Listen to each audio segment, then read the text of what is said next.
Hi all, thank you for tuning in to my Ozone Technology course channel.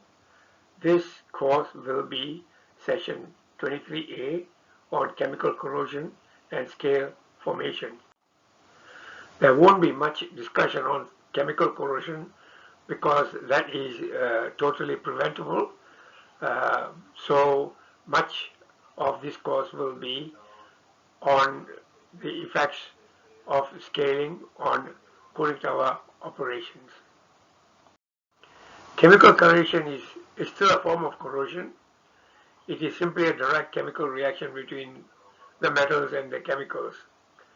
Normally normal corrosion is a slow process, but chemical corrosion is a much faster process.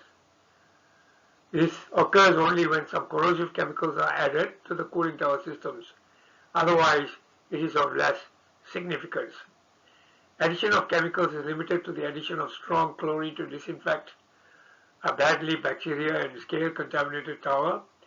Chlorine and other acids are added to the tower to react with the scales that harbor bacteria, but the possibility of the reaction of the strong acid on the metals cannot be ruled out. And when a chemical, particularly when the chemicals are used regularly. Scale is the most important factor that adversely affects the function and life of the cooling tower system. The water from the condenser, that is a heat exchanger, is more than 45 degrees centigrade, and evaporation with the counterflow air is thus result in a significant loss of water. This loss is only of the water, but not the dissolved solids in it. The water then concentrates, leading to a progressively higher total dissolved solids. Over the time, the total dissolved solids increases past the saturated point and precipitation occurs. This is assisted by the seeding from the particles in the slime, and it forms scale. Slime also continues forming over the scale, and more precipitation occurs to form a second layer of scale. Precipitate and scale formation continues into several thick layers. Untreated, the scales eventually clog up the pipes of chiller tubes and causing the shutdown of the air conditioning system. It is important to note that the several layers of the scale, the slime is organic, the scales are porous, and the slime serves as a food for the bacteria. The bacteria can move from one layer of the scale to another because of the porosity. The scales become the protective layer for the bacteria from disinfectants and biocides that are added into the water. Of course, where there are bacterial corrosion also occurs, and as well as a badly biological contaminated pipes and system. Bacterial corrosion eventually reaches the outer surface of the pipe, particularly in this area, for example in the figure, and may cause holes. But because the scale is thick and hard, the high pressure water that flows through will not be able to leak out. Once the scales are removed, this little hole will be important where water can seep out of it. Of course, in order to reduce the scaling, generally they add the biocides. So to keep up all the bacteria, and so that the tower will be kept clean. See, progressive porous scaling on the pipes allow anaerobic bacteria to survive. That is, as I did mention, the sulfide and acid bacteria, which corrodes the metal pipe. This slide shows the picture of a chiller end plate after the chiller plate has been removed. This is the condenser, or as you call heat transfer system. This part, if you know, is a bit clear of scaling. The half and this quarter are full of scale. It's totally blocked and barring a little fill of holes, a bit of holes in there. Then flow of water is totally reduced, and therefore that will cause a shutdown of the air conditioning system. This is a blown up picture of this pipe. If you notice that these holes are still in operation, you can see that this particular one is much less corroded. But you can see the white areas in all these pipes showing the corrosion, and you can see many of these things are blocked like this.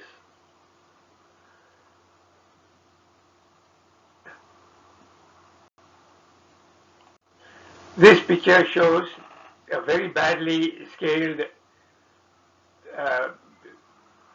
end portion of the heat exchanger and all the scaling. These scales are frankly removed by scraping, and the scales within the tubes have to be removed either by a rod like this with water flowing, or wire brushes if the scaling is not that much. Now, this process is a very tedious, long process, because each individual pipe has to be cleaned with water until all the scales are removed. So it is time consuming, and it costs quite a lot of money and labor. The effect of the scales on cooling tower pipes and chiller tubes, when they block the pipes or reduce the flow, and as a result there is an increased pressure. The scales harbor bacteria deep underneath the scales, and disinfectants do not penetrate, so biocides have got very little effect on trying to be effective, and they cannot kill those bacteria. Scales sometimes break up, very often. In fact, they form projectiles, impinge on the walls of the pipe, and it may cause corrosion, erosion corrosion, or corrosive pits. Scales are non-conductors of heat, and so they prevent the transfer of heat from the refrigerant liquid to the cooling water, and therefore there will be a reduction in the efficiency of cooling, as well as increased electricity costs. Because of the very serious adverse effects of the scale, they must be removed regularly during servicing. This involves a total shutdown of the system. Physically remove scale from the copper tubes, as I did explain to you, using rods or pipe wire brushes, scrubbing all other parts of the pipe, the tank, which may be difficult, and so they may have to resort to adding acids to react with the scaling. And of course, by adding acids, they are risking acid corrosion or chemical corrosion. The acid wash must be under very high supervision and must be very short periods. For example, less than 30 minutes for each passing. and the calcium carbonate in the scales can react, and the scales will be broken down, which has to be taken out and either filtered or thrown out, discharged. Algae can also grow in the cooling towers. Look at the picture here. It's a lot of floating algae here, which will go through the pipes and cause the pipes to clog. Algae can form chains or accumulate into balls of algae that flow with the water. There are symbiotic bacteria with slimy layer upon which the scales are deposited. Algae can grow on wet surfaces. They are not in contact with algicides and must be physically removed using chemicals. While they do not impede the system function, they would be aesthetically an eyesore and may appear to depict a badly maintained system. Erosion corrosion is also important in cooling systems. They are hardly considered by cooling tower maintenance personnel. It occurs when the suspended solids and particles in the water are propelled at high velocity with the water flow. These suspended particles, for example, are scale bits from the scaling that breaks down and then circulates within the water.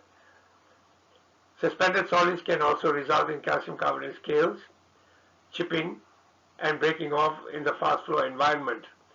They may be also from the river water that may have not been filtered.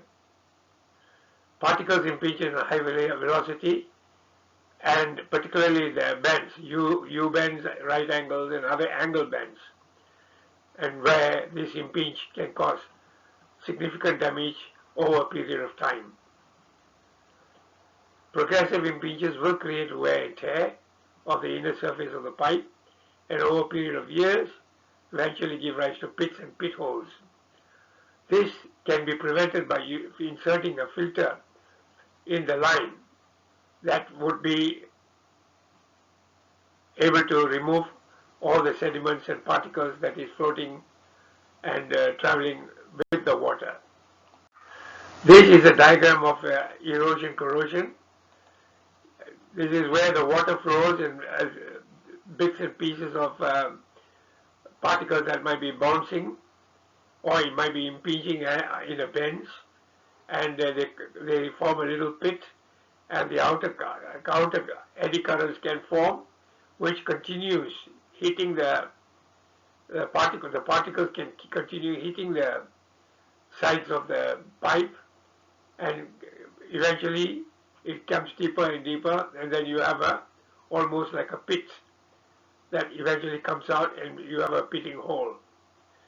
In this diagram, it shows the angle at which, particularly when particles hit at an angle in the pipes, it at high velocities, they eventually causes cracks and chipping, as well as pit holes formation. We have come to the end of this session 23A. The next session 23B will be on galvanic or electrolytic corrosion, forming and maintenance of cooling towers with chemicals. If you are new to this session, please refer to sessions 1 and 2 on program details, and 3 to 22 for the complete course presentation. If you like this presentation, please click the like icon and subscribe icon if you want to be notified of the next session. Have a good day. Thank you.